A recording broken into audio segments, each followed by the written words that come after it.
How's it, guys? So you've been living under a rock for the past week and you missed all of them Zanzi football news. Well, you're at the right place. I've got you covered. Let's catch up on all the big news from this past week. Well, you could call it breaking news, but FIFA have released a list of the latest disciplinary actions and sanctions for the latest round of FIFA World Cup 2026 qualifiers. And you guessed it, South Africa is not in the list at all. So some might say that, well, I have inside knowledge, but not to be.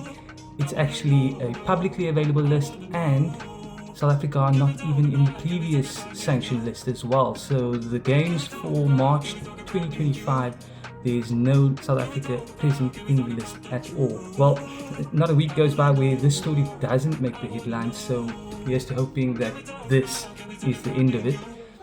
Well, all of our players linked to European moves, and the latest that I have from Transfer Market is that Antalya Sport JPM Cape Town youngster Jordan Mack is wanted for a trial by Spanish La Liga side Levante. Yes, you heard that right. The 17-year-old is due for an assessment in Spain with a view to signing for the reserve side.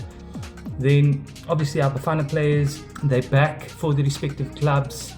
We had the likes of Luke Leroux, who made the journey here to South Africa to play against Lesotho and Nigeria.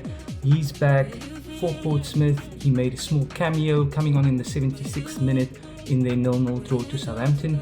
And then you also have the likes of Mahoun Kota, who played the full 90 minutes for South Africa, and then also made an 80-minute appearance for Al Ettifaq in the Saudi Pro League. Then a bit of a weird one for South Africa. We actually got invited by the Philippine Football Federation to take part in the GoTyme Bank Cup. This is a trophy that would have been contested by Indonesia, Philippines, Singapore and Vietnam along with us, but we could not make that due to our commitment to the World Cup qualifiers in this previous FIFA window.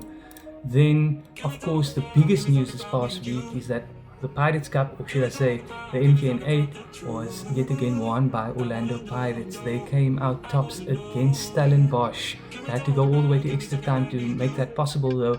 Stellenbosch lose out yet again in the final, which may point to a bigger issue there really with the club, because they just cannot seem to, give that extra when it comes to finals. I mean, they have sold key players like Fawaz Basadine, Cecily Dooley, Tylen Smith, Olivier Toure, Dino van Rooyen, Jaden Adams and many more. So they usually recuperate, but I think the MTN 8 final comes just a bit too early for them to find their rhythm and play the game that they want to play. Pirates though, they celebrated long into the night, and rightly so, as coach Abdul Salam Aouda claimed his first title with Orlando Pirates, and this after he had a traffic accident recently. Then in the last bit of news, Nyomayama and Rushinda Riek were introduced to Simba fans with a stunning ceremony, an unveiling ceremony, along with the club's other signings. How awesome is this? It's like the unveiling of Galacticos. Coach Fadlu Davids' team then later beat Gormandia in club friendly just after those introductions 2-0, where both the South Africans actually featured for Simba. Thanks for joining. Please like and subscribe, guys. I really appreciate all the support. Thank you.